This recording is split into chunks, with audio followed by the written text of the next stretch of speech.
Guys आज फेरि हामी चाहिँ नाइटको डिनर गर्न आँटेको अन्त मैले चाहिँ आज के बनाएको छु हजुरहरूलाई देखाउँछु। चाहिँ बनाएको आलु फ्राई बनाउँदैछु मैले सुँगुरको मासु पर्क मिट। अन्त म चाहिँ कुकरमा बनाउँछु नि होइन, मजाले पकाउनुपर्छ मासु चाहिँ, नभए चाहिँ राम्रोसँग पाकेर चाहिँ मिठो पनि हुँदैन, प्लस हेल्थको लागि राम्रो पनि त होइन। त्यही भएर चाहिँ कुकरमा बनाउँछु। अनि यता चाहिँ खाना छ, अहिले यो पाकिसकेपछि चाहिँ हामी खाएर तपाईँहरूलाई देखाउनेछु कस्तो चाहिँ टेस्ट पनि भन्नेछु। पकाएको चाहिँ देखिनु, किनभने यो नर्मल कुरा हो, सबैजनाले पकाउने कुरा हो। अहिले भातमा नबुझ्न पहिला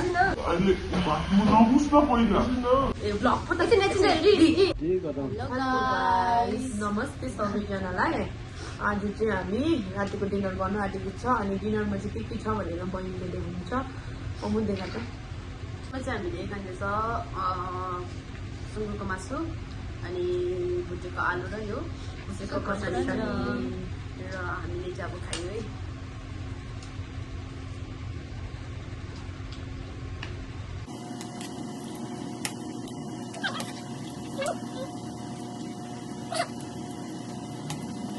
मिठो भएछ हो।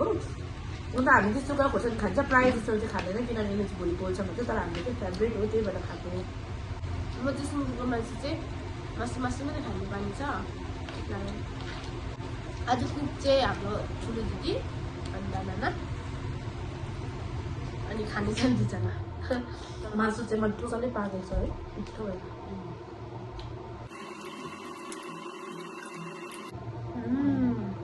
मिठो मिठो भएको छ गाइस। यो चाहिँ किनभने सुँगुरको मासु चाहिँ खानु सक्दैन, त्यही भएर बोइल गरिकन बनाएको। यसमा चाहिँ त्यति डलाउनु पर्छ, मजाले पाकेको छ नि है, त्यही भएर मिठो भएर छाला चाहिँ खाँदैन। हामी दाल चाहिँ बनाएन, हामी चाहिँ ग्रेभी बनाएको छ, त्यही भएर दाल चाहिँ नबनाएको आज हामीले। बेसी दाल हाल्दैन हामीले, कम्ती कम्ती कोही कोही बेला पनि खान्छ दाल चाहिँ।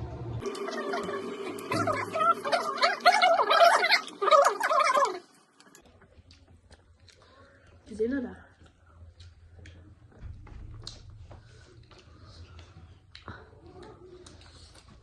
ए ग्रेभी चाहिँ पुरा मिठो भइरहेको छ नि। पोच हालिदिनु, त्यो त फल मासु के हो भयो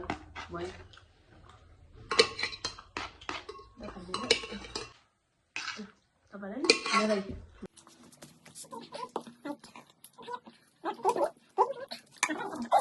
हाम्रो लास्ट बाइट फाइनली खाइसकेछ हामीले चाहिँ। यो चाहिँ हड्डी मात्रै फेरि मिठो भएको थियो, डल्लै खायो हामीले। टेस्टी टेस्टी थियो। यो चाहिँ कोक हो, कोक देखाउँछु पनि, कोक पनि खाइसक्यो हामीले। खास चाहिँ कोक खानु हुँदैन, तर हामी चाहिँ खान्छौँ, मिठो लाग्छ।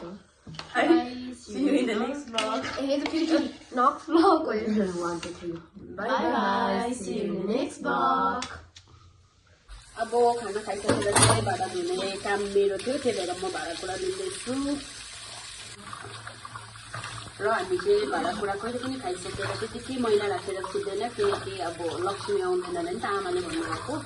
त्यही भइकन चाहिँ हामी एकदमै भाँडाहरू धुएर सबै सफा गरेर मात्रै सुत्छौँ।